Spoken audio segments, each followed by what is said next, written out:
చదువుతో పాటు skills, placements తో పాటు సక్సెస్ సందీప్ యూనివర్సిటీ మాత్రమే అందిస్తుంది. అంటే ఒక చిన్న ప్రయత్నంగా చేద్దాము. చేసి చూపిద్దాం. కాన్ఫిడెంట్ ఉంది లోపల. ఎవరికి వాళ్ళకి ఉంది. నా పాయింట్ ఆఫ్ వ్యూ నేనున్నాను. వాళ్ళ పాయింట్ అని బయట చేద్దాం. లోపల చేస్తే దీనమ్మ హిట్ కొట్టాల అని ఫుల్ కాన్ఫిడెంట్. కొరియోగ్రాఫర్స్ కానీ, మేము కానీ, ఆర్కే కానీ అందరం అనుకున్నాం. ఆ హిట్ కొట్టామండి. కష్టపడ్డాము.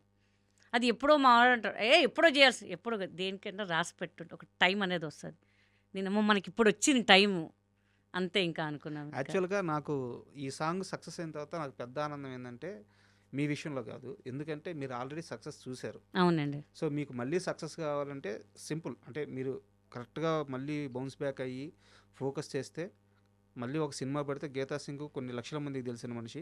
మీకు సక్సెస్ కొత్త కాదు, మీ టీంలో చుట్టూ ఉన్నారు కదా. ఇప్పుడు మీరు చెప్పిన ఆర్కే కానీ, జలానీ కానీ, లేకుంటే స్వరూప్ కానీ. అండ్ స్వరూప్ ఎప్పటి నుంచి ఉన్నాడు ఇండస్ట్రీలో?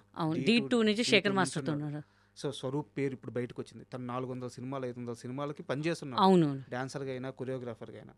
బట్ D2 తర్వాత ఈరోజు అతని పేరు బయటకు వచ్చింది. అవునండి. అలాగే ఇప్పుడు మీ డైరెక్టర్ ఆర్కే కానీ. అవునండి. సో ఇలాంటి వాళ్ళందరికీ ఒక గుర్తింపు వచ్చింది చూడండి, నాకు అందుకు ఆనందం వేసింది. అవునండి. చాలా అందరు చాలా హార్డ్ వర్క్ చేశారండి. స్వరూప్ గారు కానీ, అనిత గారు కానీ షీస్ ప్రెగ్నెంట్ అండి. 7th month pregnant. మాకు ఇంకా టెన్షన్. మా ఆర్కే నువ్వు అజయ్కి ఆమె అసలు మామూలుగా ఎలా నేనెంత పరిగెత్తానండి. అలా పరిగెత్తుతాను. అట్లా ఎక్కడ కాంప్రమైజ్ కాలేదన్నమాట. ఏంటబ్బా నువ్వు మరీ హార్ష్ అని తెలుసు కానీ ఇంత హార్ష్. నేను ఒక డాన్సర్ కానీ ఐఎమ్ ద ఆర్టిస్ట్, మరి ఇంత రుద్దద్దు నన్ను అంటే, లేదు చేస్తే మంచి పేరు రావాలి, లేకపోతే వద్దు మేము ఒప్పుకోము, మిమ్మల్ని బెల్ట్ తీస్తామని ఒప్పుకున్నారు. ఇంకా అంతే. అలాగే తీశారు. ఇంకా అందరూ శేఖర్ మాస్టర్ గారు అంటే, మీరు 2 or 3 daysలో చేశారు ఆ సాంగ్ అని. లేదండి 1 day అన్నా. నేనైతే అంత అవుట్పుట్ ఇవ్వలేదు కానీ చాలా బాగా అవుట్పుట్ ఇచ్చారు మీరు అని చాలా మెచ్చుకున్నారు. జేడీ గారు కూడా అసలు గీత అంటే తెలుసు కానీ ఇంత బాగా చేస్తుందని తెలియదు మా అసలు, చాలా బాగా చేసింది అసలు గీత గారు, మీరు హ్యాట్స్ ఆఫ్ అసలు అని చాలా మెచ్చుకున్నారు. ఒక గంటన్నర మాట్లాడు. ఆయన ఎక్కడికో వెళ్ళాలి, ఆ సంగతి మర్చిపోయి మాతో ఇంకా మాట్లాడారు. ఇంకా మా టీం అందరిని మెచ్చుకున్నారు. బట్ ఇక్కడ నాకు చిన్న డౌట్, జేడీ చక్రవర్తి అంటే కొంచెం ఆర్గెంట్గా ఉంటాడు, ఎవరిని లెక్క చేయడు. ఇలాంటి ఒక నెగిటివ్ క్యాంపెయిన్ ఆయన పైన బయట నడుస్తూ ఉంటుంది. సో మీరు అబ్జర్వ్ చేసిన విషయం చెప్పండి జేడీ చక్రవర్తిలో. ఈజ్ వెరీ స్వీట్ గాయ్ అండి. నేను ఎప్పుడూ ఆయన నంబర్ బికాస్ నేను మా అసోసియేషన్ మెంబరు. ఆయన నంబర్ నా దగ్గర ఉంటుంది. సో నా ఇంటి గృహప్రవేశం కానీ, బర్త్డే విషెస్ కానీ, ఏదైనా ఇట్లా పెట్టిన వెంటనే మినిమం ఆయన బిజీగా ఉంటే ఒక 4-5 hours తర్వాత రిప్లై పెడతారు. ఒక్కొక్కసారి ఫ్రీగా ఉంటే ఇమీడియట్ రిప్లై పెడతారు. ఎవరు పెడతారంటే రిప్లై? నేను ఎంత వర్క్ చేయలేదు, నేను ఎవరు అంటే నేను తెలుసు. నేను ఫోన్లో కూడా మాట్లాడలేదు. జస్ట్ ఒక చిన్న మెసేజ్ పెడితే రిప్లై ఎవరు ఇచ్చారండి?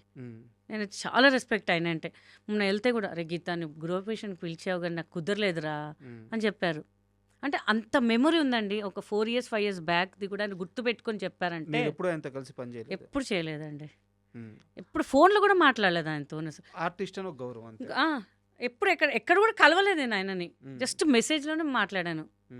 ఎంత అంటే నాకు హ్యాపీ అనిపించింది. అంటే చిన్నప్పుడు గులాబీ సినిమా, కొన్ని సినిమాలు చూసినప్పుడు ఆయన అంటే అప్పుడు క్రష్ ఉండేది నాకు కొంచెం. చాలా మంది క్రష్, చాలా క్రష్ ఉండేది నాకు. రవితేజ గారు అంటే కూడా క్రష్ బాగా. ఆయన మాట్లాడే స్టైల్ కానీ అదే అని. నా ఆర్టిస్ట్ కొంతమంది ఆయనతో వర్క్ చేశారు. అరే ఒక్కసారి కలుద్దాం రా, మరి వర్క్ చేసే ఛాన్స్ రాలేదు కానీ ఒక ఫోటోనా దిగుదామని కట్ చేసి నిప్పులో ఆయనతో పాటు చేశానండి. అసలు ఎంత ఫ్రెండ్లీగా ఉన్నారంటే అసలు. నేను నిప్పులో ఒక షార్ట్ చేస్తున్నానండి పొలాచిలో. ఇట్లా ఎడ్జ్లో ఉన్నప్పుడు నేను పడేదాన్ని అండి లోయలో. అని ఇలా పట్టేసుకున్నారు నన్ను రవితేజ గారు. అసలు కొంచెం ఒక సెకండ్లో కింద లోయలో పడిపోయేదాన్ని. అంటే మళ్ళీ అక్కడ గుంతుందని మన వాళ్ళు ఏం చేస్తారంటే గడ్డేసేసారు మొత్తం. అది ఆయనకు తెలియలే. ఆయన నా మీద వస్తుంటే నేను బ్యాక్ వెళ్ళాలి. నేను ఇలా వెళ్ళాల్సింది, నేను ఇలా వెళ్ళా నాకు తెలియకుండా. వాళ్ళు ఇలా ఇక్కడ వెళ్ళొద్దు ఇక్కడ వెళ్ళాలి అన్నారు. నేను ఇక్కడ వెళ్ళొద్దు ఇక్కడ వెళ్ళాలేమో అని ఇట్లా వచ్చేసాను.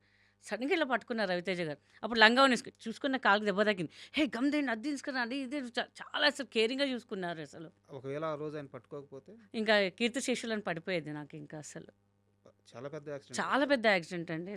అసలు ఎక్స్పెక్ట్ చేయలేదు. అసలు నేను ఒక 1-2 hours నేను కోలుకోలేదు. ఏంటి నా పరిస్థితి ఏంటి అని చెప్పి చాలా భయపడ్డాను. ఇంకా రవితేజ గారు మాత్రం నేను లైఫ్లో మర్చిపోనండి. ఆయన క్రష్ కానీ ఆయన నా జీవితమే కాపాడారు నాకు అసలు. చాలా సీరియస్ విషయం అండి అసలు. నిజంగా జస్ట్ ఒక సెకండ్ అండి ఇలా పట్టుకోకపోతే ఇంకా అయిపోయేది నాకు అసలు. నేను అనుకున్నా ఎంత క్రష్, ఆయన నా ప్రాణాలు కాపాడారబ్బా అనుకున్నాను నేను. ఇంకా అండ్ నేను ముందుగా చెప్పినట్టు మీ మీద నాకు చాలా రెస్పెక్ట్ ఉంది. మీ మీద కొన్ని కంప్లైంట్స్ కూడా ఉన్నాయి. మీకు స్వార్థం ఎక్కువ. నాకే పేరు రావాలి, నేనే స్టార్ అవ్వాలి, నాకే క్రెడిట్ రావాలి. ఎక్కడ అనలేదే అలా నేను. లేదు కదా, లేదండి, నాకు తెలుసు మీరు అలాంటి మనిషి కాదు. అస్సలు కాదు. నేను పేర్లు చెప్పను, బట్ రీసెంట్గా ఇచ్చిన ఒక ఇంటర్వ్యూలో ఎందుకు అలాంటి ఒక ప్రయత్నం చేశారు? అది వాళ్ళ కొంచెం కంటెంట్ అలా క్రియేట్ చేయమన్నారు. బట్ నాకు యాక్చువల్లీ అట్లా ఇష్టం లేకుండా, బట్ జనాలు ఏంటంటే అట్లాంటి కంటెంట్కే ఇష్టపడతారు. చూశాను కొన్ని వాళ్ళవి. సో అలా అని చెప్పాము. బట్ ఆ చెప్పడం కూడా ఆయన ఫేస్ చూసుకుంటే నేను చెప్పలేదు. మీరు కొన్ని ఆ ఇంటర్వ్యూలో అబ్జర్వ్ చేయండి. మీతోనే ఇట్లా ఫేస్ టు ఫేస్ ఇంటరాక్ట్ అవుతున్నాను. బట్ ఎదుటి మని తిట్టాలంటే కూడా నేను తిట్టలేనండి. అంతే, నాకు దోమ కూడా చంపను నేను. ఫ్రాంక్గా చెప్తున్నాను. ఏదో ఉందంటే బాబా కొట్టండి బాబు, నేను ఆ బ్యాట్ పట్టి కూడా కొట్టాను నేను. ఆయన ఫేస్ చూస్తుంటే నేను సైడ్కి చూసి తిడుతున్నాను తప్ప ఆయన ఫేస్ చూసి తిట్టలేదు నేను. యాక్చువల్గా ఎందుకు ఈ ప్రశ్న అడిగానంటే, గీతా సింగ్ అంటే మాకు ఎలాంటి మాస్క్ వద్దు. గీతా సింగ్ ఎలా ఉంటే అలా చూసే మేము అందరం ఇష్టపడ్డాం. అవును, మీ ఒరిజినాలిటీయే ఇష్టం. ఇప్పుడు కొంతమంది స్టార్స్ ఉంటారు, వాళ్ళు మాస్క్ వేసుకొస్తేనే వాళ్ళు స్టార్లు. మీరు అలా కాదు. కామన్ మ్యాన్కి కూడా మీ జెన్యూనిటీ, ఆ రియాలిటీనే తెలుసు. అవును, అలాగే ఇష్టపడ్డాం. ఇప్పుడు ఈ సాంగ్ రిలీజ్ అయింది. ఈ సాంగ్లో మీరు ముందు డిస్క్రైబ్ చేసినట్టు అందము, లావు ఇవి ఎవరు చూడట్లేదు. గీతా సింగ్ వచ్చింది, మంచిగా డ్యాన్స్ చేసింది, అందరూ యాక్సెప్ట్ చేశారు. సో గీతా సింగ్ నుంచి మాకు ఎలాంటి పూతలు వద్దు, అవును. ఆ రియాలిటీ ఉంటే చాలు. అదే అనవసరంగా ఆ ప్రయత్నం చేశారేమో అనిపించింది.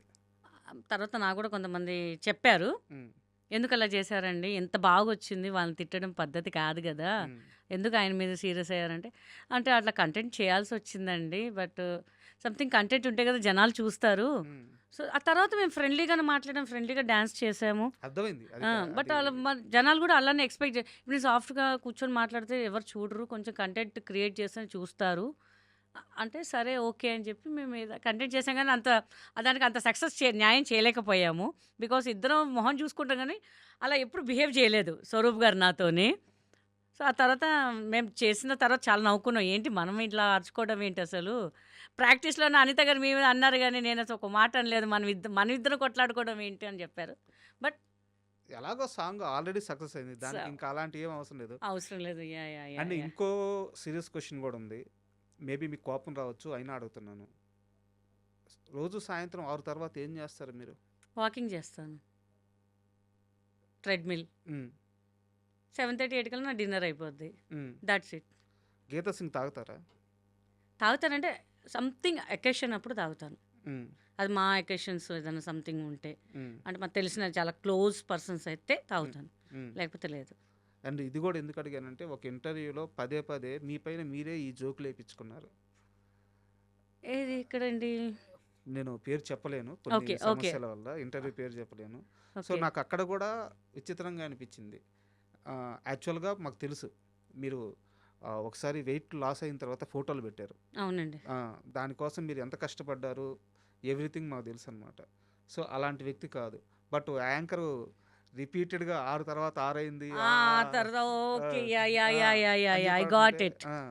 అది ఏంటంటే ఫన్నీ వేగా వెళ్తుంది కదా అనుకున్నాను. అది కూడా కొంతమంది అన్నారు, అదేంటి మీరు అంత కాదు కదా, ఎందుకు అలా చెప్పారు అంటే, ఏదో జనాలు నవ్వించాలి కదా మనము. అందరూ అనుకుంటారు ఆర్టిస్ట్ అంటే తాగుతారు, తిరుగుతారు, పబ్బులు తిరుగుతారు అనుకున్నా. మనం ఏం అంతగా చేయం కానీ ఏదో కొంచెం కామెడీగా ఏదో ఇచ్చాం మనము. తాగుతుంటే టీ కాఫీ ఉంటాయి కదా, మనం ఓన్లీ అదే ఎందుకు అనుకోవాలి అన్నట్టుగా పోయాము. సరే ఓకే, జరుగుతుంటాయి కదా. 2 ప్రశ్నలు ఎందుకు ఇంత పర్టికులర్గా అడిగానంటే, ఇండస్ట్రీలో ఎలాంటి వివాదం వచ్చినా సరే గీతా సింగ్ పేరు ఉండదు.